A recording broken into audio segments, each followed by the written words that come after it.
Hello everyone. Last class में पहले मैं इंट्रोड्यूस कर देता हूँ।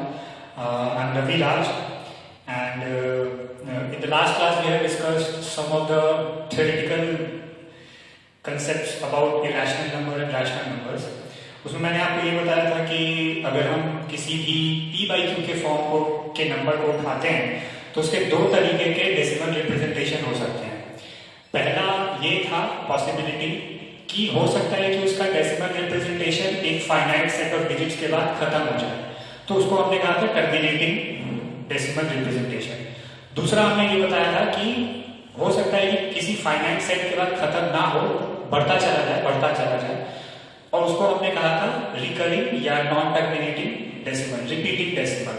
तो एक तो हो गया टर्मिनेटिंग जो खत्म हो जाए, टर्मिनेट हो जाए, दूसरा हो गया रिपीटिंग जो खत्म ना हो, रिपीट होता चला जाए। तो ये दो पॉसिबिलिटीज है किसी भी फ्रैक्शनल नंबर के डेसिमल रिप्रेजेंटेशन का, जहां पे वो हम ये कहेंगे कि ऐसा दो अगर है तो वो रैशनल नंबर है। तो और मैंने पिछले क्लास में आपको ये भी बताया था कि मैं उस लास्ट वाले वीडियो में सिर्फ कंसेप्ट्स बता रहा हूँ और फिर एक और वीडियो में बनाऊंगा जिसमें मैं आपको कुछ सवाल करके दिखाऊंगा उससे जुड़े हुए। तो लेट्स स्टार्ट।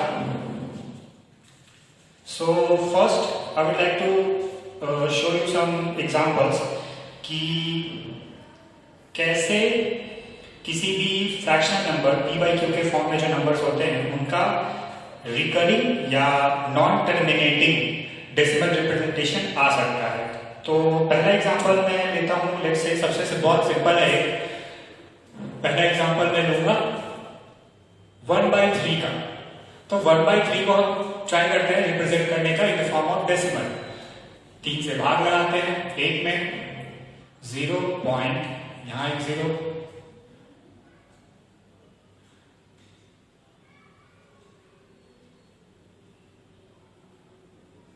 तो आप देख रहे हैं कि हर एक स्टेप में in each and every one step we are getting a reminder 0 और हमारा क्वेश्चन भी कंटिन्यूअसली हर बार रिपीट हो रहा है जो कि 3 आ रहा है।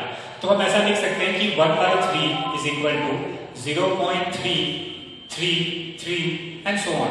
ओके, और इसको हम इस तरीके से भी रिप्रेजेंट कर सकते हैं कि 0.3 के ऊपर एक बार है। ये जो बार है ये दिखाता है कि ये वाला टर्म रिपीट होगा। ओके, तो ये तो बड़ा सिंपल चीज है, ये आपको पहले से पता होगा। मैं आपको ये बताऊंगा कि अगर ऐसा नंबर कहीं दिया गया हो, ठीक है, मतलब आपको डेसिमल रिप्रेजेंटेशन दिया गया हो, नॉन टर्मिनेटिंग डेसिमल रिप्रेजेंटेशन, तो उसको आप फ्रैक्शन में कैसे बदलेंगे? Okay, it's a bit tough. I mean अगर इंट्यूटिवली अगर देखा जाए तो ऐसा थोड़ा समझने में मुश्किल होता है, थोड़ा लगता है कि अरे पता नहीं इसको कैसे करेंगे। बड़े सिंपल तरीका होता है, मैं आपको एक एग्जांपल करके दिखाऊंगा, आपको समझ में आ जाएगा कि ये कैसे होता है। So let's take our first example. पहला एग्जांपल हम लेते हैं जिसमें एक नंबर है x which is equal to 1.27।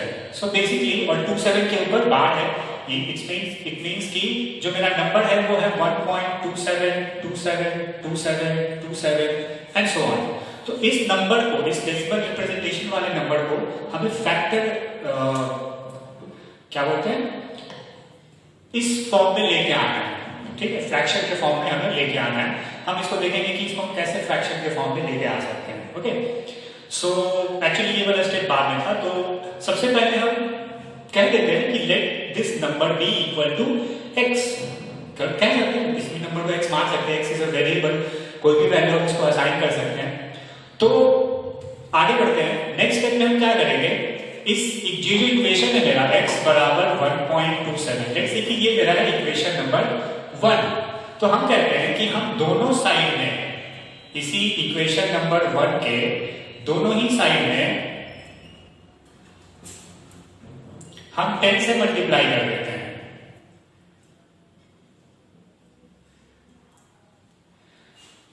Okay, 10 से नहीं 100 से कर देते हैं।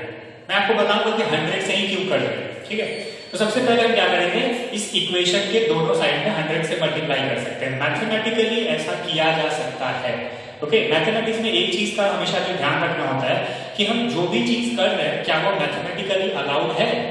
ओके, तो यहाँ पे मैथमेटिकली अलाउड है। अगर हम दोनों साइड किसी एक ही नंबर से मल्टीप्लाई करें तो ये इक्वेशन बदलता नहीं है। ठीक है, बस उसका रूप बदल जाता है, जो दिख रहा है वो बदल जाता है, बट एक्चुअली में वो चीज बदला नहीं है।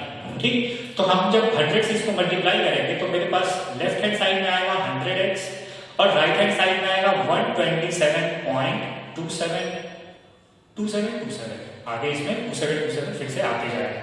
तो चलिए इसको लिख ही देते हैं 2727, चलिए इतना ही पहले देते हैं और इसको भी हम कर देते हैं 27। ये जस्ट दिख रहा है कि ये रिपीट हो रहा है, 2727 बार बार आते जा रहा है। ओके, और इसको हम कह देते हैं इक्वेशन नंबर 2। ठीक, अब हम क्या कर देंगे, इक्वेशन नंबर 2 से इक्वेशन नंबर 1 को माइनस कर देंगे, सब्ट्रैक्ट कर देंगे। इक्वेशन 2 सब्ट्रैक्ट इक्वेशन 1, ऐसा करने पर 100x माइनस x, तो मेरे को लेफ्ट साइड में मिल गया 99x, और ये जो भी नंबर है 127.2727 and 27 repeating this much minus this much, तो ऐसा करने पे हमको क्या मिलेगा 126 आई थिंक। ओके, 127 माइनस 1 और इधर वाला तो कैंसिल हो जाएगा इधर वाले से, और 127 में से एक जाएगा तो 126 अपने को मिल गया। यहां से हमको मिला x बराबर 126/99। अब पिछले क्लास में मैंने शायद आपको ये भी बताया था कि एक फ्रैक्शन का वही वाला रूप हम अक्सर आंसर में दिखाएंगे, फाइनल जो हम करेंगे तो वो वाला रूप दिखाएंगे जिसमें p और q यानी कि मेरा न्यूमरेटर और डिनोमिनेटर सिंपलेस्ट फॉर्म में हो। ठीक है, इक्विवेलेंट फॉर्म में नहीं दिखाएंगे।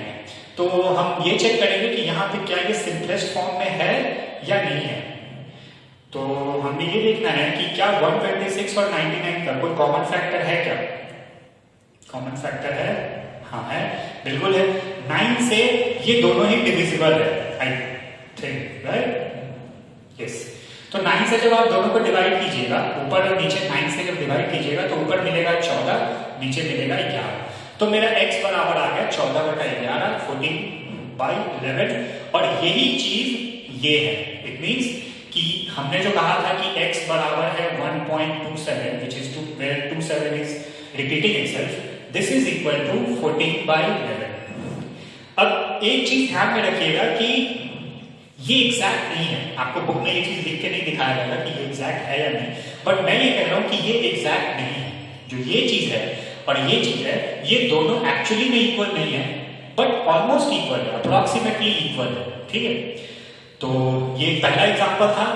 ओके, मैंने आपको पहले बोला था कि मैं ये 100 से क्यों मल्टीप्लाई कर रहा हूं ये आपको बताऊंगा। तो 100 से मैंने इसलिए मल्टीप्लाई किया क्योंकि यहाँ पे 2 डिजिट्स हैं जो रिपीट हो रहे हैं।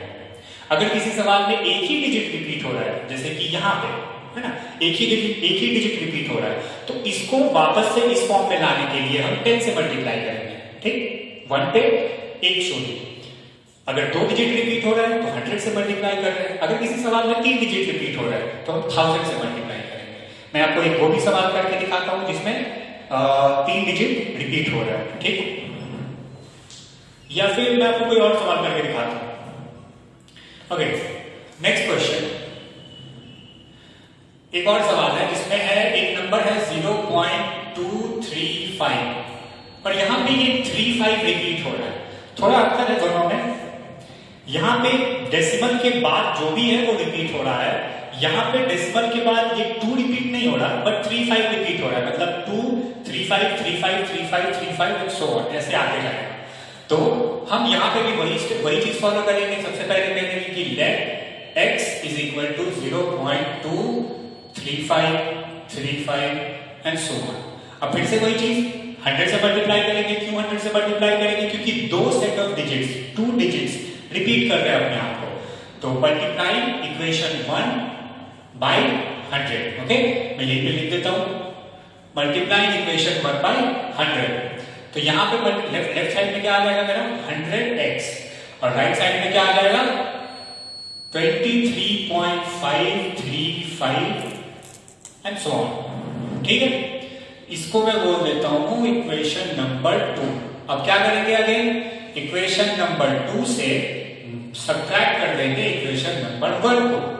तो 100x minus x is equal to 23.535 minus 0.23535। ठीक है, इधर भी एक और 35 ले लेते हैं।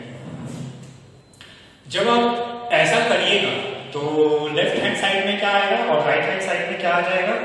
तो लेफ्ट हैंड साइड में आपका आ जाएगा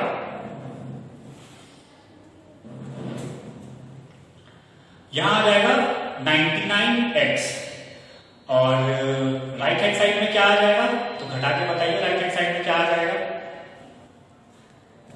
हाँ, तो लेफ्ट हैंड साइड में सब्ट्रैक्ट करने पे मेरे को 99.99x आया, और राइट हैंड साइड में भी सब्ट्रैक्ट करने पे कुछ आएगा। अगर आप खुद से सॉल्व करना चाहते हैं तो वीडियो को पॉज कीजिए और सॉल्व कीजिए, अगर नहीं तो मैं आगे बढ़ता हूं। अगर आपको खुद से करना है तो पॉज करके सॉल्व कीजिए, वैसे मैं बताता हूं। ओके, तो पॉज कीजिए और सॉल्व कीजिए।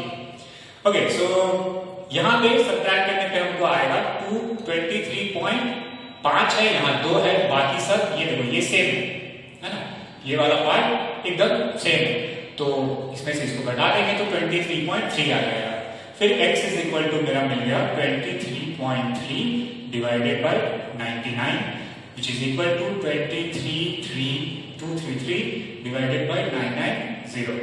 अब आपका काम नेक्स्ट में ये है कि इसको आप सिंप्लीफाई कर लीजिए। यदि सिंप्लीफाई हो सकता है तो सिंप्लीफाई कीजिए, अगर सिंप्लीफाई नहीं हो सकता है, ये सिंपलेस्ट फॉर्म नहीं है, तो ठीक है, कोई दिक्कत नहीं, सिंप्लीफाई करने की जरूरत नहीं। तो बेसिकली आपको एक आइडिया आपको मिल गया होगा कि कैसे हम किसी भी रिपीटिंग डेसिमल को फ्रैक्शन में बदलते हैं। हम क्या करते हैं, जितने नंबर, जितने सेट ऑफ डिजिट्स रिपीट हो रहे हैं, पहले जो ओरिजिनल नंबर है उसको एक्सपांड करो, जितने सेट ऑफ डिजिट्स रिपीट हो रहे हैं उतना ही से उस इक्वेशन में दोनों साइड में मल्टीप्लाई कर दो, फिर जो सेकेंड इक्वेशन आएगा उससे माइनस कर दो। ठीक, तो इस हम बेसिकली हम कर क्या रहे हैं वो ध्यान में रखिएगा कि हमें ना ये जो रिपीटिंग वाला चीज है इसको हटाना है किसी तरीके से। कर हम यही कर रहे हैं कि हम एक रिपीटिंग वाला चीज है उसको हटा रहे हैं, इक्वेशन से बाहर कर रहे हैं, एक ऐसा इक्वेशन ला रहे हैं जहां पे ये रिपीटिंग वाला पार्ट नहीं है। यहाँ भी देखिए, यहाँ इस इक्वेशन में कोई रिपीटिंग वाला पार्ट नहीं है। आई होप आपको समझ में आ गया होगा। तो मैंने आपको कहा था कि मैं एक ऐसा वीडियो बनाऊंगा जिसमें कुछ सवाल करके दिखाऊंगा, तो यही वो वीडियो था। आर्य सेमवाल बुक की अगर आप आर्य सेमवाल बुक से कुछ सॉल्व कर रहे हैं तो उसमें ये सवाल एक्सरसाइज 1.2 में है, और अगर आप एनसीईआरटी बुक फॉलो कर रहे हैं तो उसमें ये सवाल एक्सरसाइज 1.3 में है। और I think that's it for today. Next concept पे हम एक और वीडियो बनाएंगे और उस पर भी कुछ ऐसे ही फिर सवाल के लिए और वीडियो बनाएंगे। तब तक के लिए थैंक्स, पढ़िए, करते, सेफ रहिए।